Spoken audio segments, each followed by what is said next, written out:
Kita semua setuju, pemimpin besar kelas dunia mengerti apa manfaat sebuah momentum bagi bangsa dan negaranya. Kalau pemimpin biasa saja, kebanyakan yang dilakukan adalah tindakan antisipatif. Misalnya, akan ada kenaikan dari dolar atau kenaikan harga minyak bumi. Lalu melakukan antisipasinya apa? Tindakan pemimpin model pemadam kebakaran ini dikategorikan pemimpin reaktif. Kalau pemimpin besar seperti Erdogan, Putin, Xi Jinping, maka tindakannya bukan reaktif tetapi proaktif. Ambil peluang dari momentum yang akan terjadi. Krisis Ukraina lama kita diskusikan sejak 2019 di mana proyek Nord Stream 2 dalam masa pembangunan yang saat ini ada di penghujung siap komersial beroperasinya menunggu finalisasi. Intinya hulunya sudah ada sumber gas yang besar yang siap disalurkan penuh. Rencananya akan digunakan untuk 2,6 juta rumah di Jerman dan beberapa negara Eropa Barat dan kebutuhan industri lainnya. Namun Amerika yang mau jual sel gasnya menekan Eropa Barat agar menerima barang dari seberang Atlantis itu jangan pakai gas Rusia.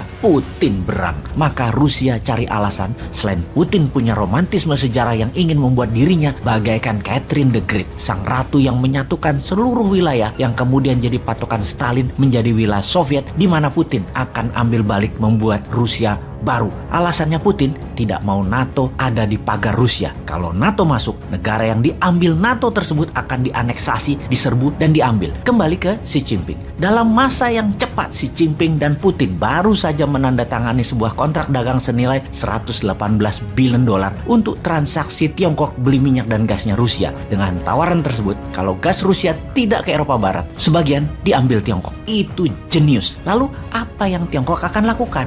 Begini, kalau mau melihat sebuah negara, jangan melihat negara tersebut dalam jangka pendek. Lihatlah kelakuan mereka selama mereka bernegara. Tiongkok dalam 70 tahun terakhir adalah Tiongkok yang sama sejak awalnya negara ini berdiri, terlepas di bawah pemimpin yang namanya Mao Zedong, Deng Xiaoping, sampai pemimpin saat ini, Xi Jinping. Sama cara melihat diri mereka sendiri atau geostrategi dan geopolitik negara mereka. Sama juga dengan cara mereka melihat dunia di luar mereka atau nation interest-nya. Selalu sama. Cara bertindaknya saja yang berbeda-beda. Namun visinya, pandangannya, cara melihatnya sekali lagi sama. Sebelum ke Tiongkok, kita balik ke tanah air. Kita bahas 77 tahun usia Indonesia merdeka. Apa yang Indonesia melihat pada dirinya sendiri dan apa yang dunia luar melihat dari Indonesia. Indonesia melihat dirinya sebagai negara cinta damai, teman yang kaya sumber daya alam, negara yang penduduknya ramah. Benar, begitu cara kita melihat diri kita. Cara kita melihat diri kita dalam ilmu aplikasi psikologi namanya self concept. Cara orang melihat kita di sisi lain itu adalah namanya self image. Self-concept adalah pikiran sadar seseorang melihat dirinya.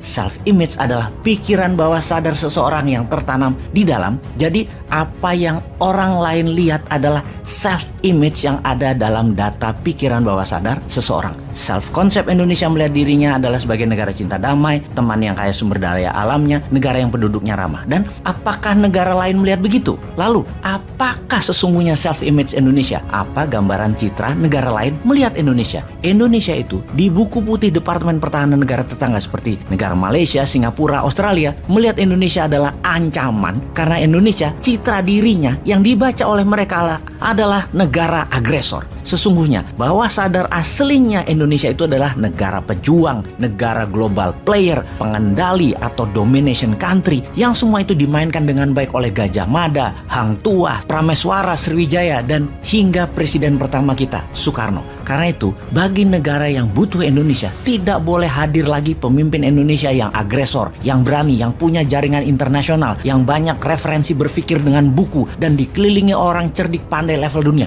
Tidak boleh ada lagi. Negara dengan pemimpin besar sangat peduli dengan negaranya, akan selalu mengawasi negara yang punya sumber daya alamnya agar bisa selalu mereka kendalikan. Saat ini, tentunya pemimpin Tiongkok Xi Jinping dan siapapun pemimpin Amerika penting mengambil kendali kepatuhan Indonesia. Inilah mengapa konsep Newman yang tidak akan patuh pada Tiongkok dan Amerika ditentang banyak orang yang kena doktrin old mind. Ngomong-ngomong, langkah Xi Jinping kalau terjadi perang Ukraina, jadi belum kita diskusikan, malah fokus ke citra diri Indonesia yang dibuat nggak sadar siapa Indonesia sebenarnya itu.